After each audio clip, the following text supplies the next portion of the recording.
જો તમે રેગ્યુલરલી માસ્ટરબેટ કરો છો તો ક્યારેય વિચાર્યું છે કે ક્યાંક તમારી આ ટેવ તમારા સ્પર્મની ક્વોલિટી ખરાબ કરી શકે છે? આ સવાલ ઘણા છોકરાઓ મનમાં રાખે છે પણ પૂછતા મૂંઝાય છે. આજે આ વિડીયોમાં હું તમને સાયન્સ બેઝડ ઓનેસ્ટ જવાબ આપવાનો છું. કોઈ જજમેન્ટ નહીં, કોઈ ડ્રામા નહીં, ફક્ત ટ્રુથ. અને સૌથી ઇમ્પોર્ટન્ટ વાત, આ વિડીયો અંત સુધી જોજો, કારણ કે છેલ્લે હું એક એવી વાત કહેવાનું છું જે 90% લોકો ખોટી રીતે સમજે છે. પહેલા વાત કરીએ મિથની. સોસાયટીમાં ઘણીવાર કહેવાય છે કે ઘાત પડી ગઈ, વીર્ય વ્યય ન કરો. આ બધી વાતો સાંભળીને ઘણા યંગ બોયઝને ગિલ્ટ અને એન્ઝાયટી થઈ જાય છે, અને એ એન્ઝાયટી ક્યારેક એકચ્યુઅલ હેલ્થને એફેક્ટ કરે છે. તો સાયન્સ શું કહે છે? ચલો સીધા ફેક્ટ પર આવીએ. શું માસ્ટરબેશન કરવાથી સ્પર્મ સ્ટોરેજ ખાલી થઈ જાય છે? જો સ્પર્મ્સ છે ને ટેસ્ટિકલ્સમાં કન્ટિન્યુઅસલી પ્રોડ્યુસ થતા રહે છે. હ્યુમન બોડી એક સ્પર્મ પ્રોડ્યુસિંગ મશીન છે. દરરોજ રફલી 1500 સ્પર્મ સેલ્સ પર સેકન્ડ બને છે. એટલે સ્પર્મ સ્ટોરેજ ખાલી થઈ જશે એ સાયન્ટિફિકલી ખોટી વાત છે. હવે મેઇન ક્વેશ્ચન, શું માસ્ટરબેશન સ્પર્મ ક્વોલિટી ઘટાડે છે?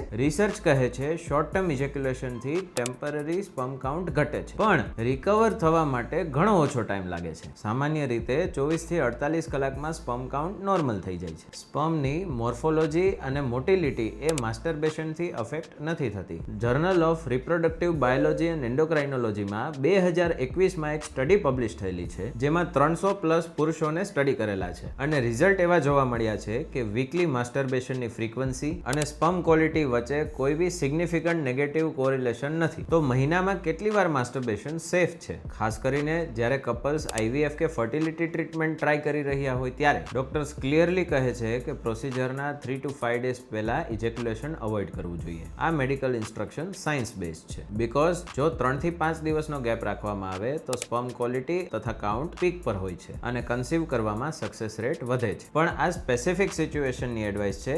એવરીડે નોર્મલ લાઈફ માટે આ લાગુ નથી પડતું, પણ કોઈ પણ વસ્તુ જેટલી લિમિટમાં કરો એ જ વધારે યોગ્ય છે. હવે ખરેખરમાં સ્પર્મ ક્વોલિટી કોણ ખરાબ કરે છે? Number 1, smoking. સિગરેટના કેમિકલ્સ સ્પર્મના DNA ને ડાયરેક્ટલી ડેમેજ કરે છે, મોટિલિટી ઘટાડે છે અને મોર્ફોલોજી બગાડે છે. Number 2, alcohol. Regularly heavy drinking testosterone ઘટાડે છે અને સ્પર્મ પ્રોડક્શન સ્લો કરે છે. Number 3, stress.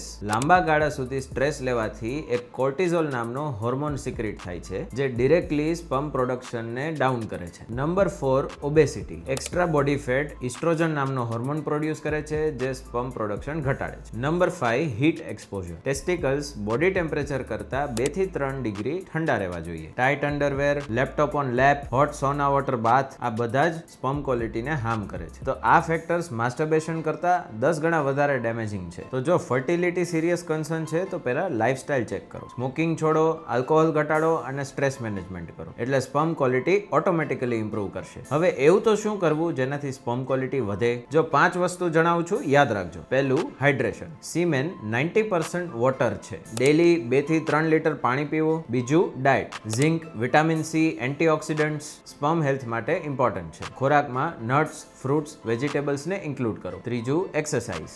Regular moderate exercise testosterone boost કરે છે, પણ ઓવર એક્સરસાઇઝ જેમ કે હેવી સાયકલિંગ સ્પર્મ કાઉન્ટને ટેમ્પરરીલી ડાઉન કરે છે. Fourth, sleep. રોજે 7 થી 8 કલાકની ઊંઘ બહુ જ ઇમ્પોર્ટન્ટ છે. ટેસ્ટોસ્ટેરોન મોસ્ટલી ઊંઘતી વખતે જ પ્રોડ્યુસ થાય છે, જે સ્પર્મ ક્વોલિટી જાળવવા માટે ખૂબ જરૂરી છે. ફિફ્થ, હીટ અવોઇડ કરો. લેપટોપ ડાયરેક્ટલી ખોળામાં ના રાખો, ટાઇટ અંડરવેર ઓછા પહેરો. તો ફાઇનલ આન્સર છે નો. નોર્મલ ફ્રીક્વન્સી માસ્ટરબેશનથી સ્પર્મ ક્વોલિટી અફેક્ટ નથી થતી. ધીસ ઇઝ મિથ, અને સાયન્સ, રિસર્ચ અને ડોક્ટર્સ સૌ એગ્રી કરે છે. જો તમને ખરેખર ફર્ટિલિટી કન્સર્ન છે તો doctor semen analysis test recommend કરે છે. આ વિડીયો હેલ્પફુલ લાગ્યો હોય તો શેર કરો, ખાસ કરીને એવા મિત્રોને જે આ ડાઉટ માઇન્ડમાં કેરી કરતા રહે છે. જો તમારા બધા ડાઉટ્સ ક્લિયર થઈ ગયા હોય તો કમેન્ટ્સમાં લખજો ક્લિયર. આ ચેનલમાં આવા ઇમ્પોર્ટન્ટ હેલ્થ ટોપિક્સ ઉપર ગુજરાતીમાં ડિસ્કશન થતું રહેશે, તો મારી આ ચેનલને સબસ્ક્રાઇબ કરી દો.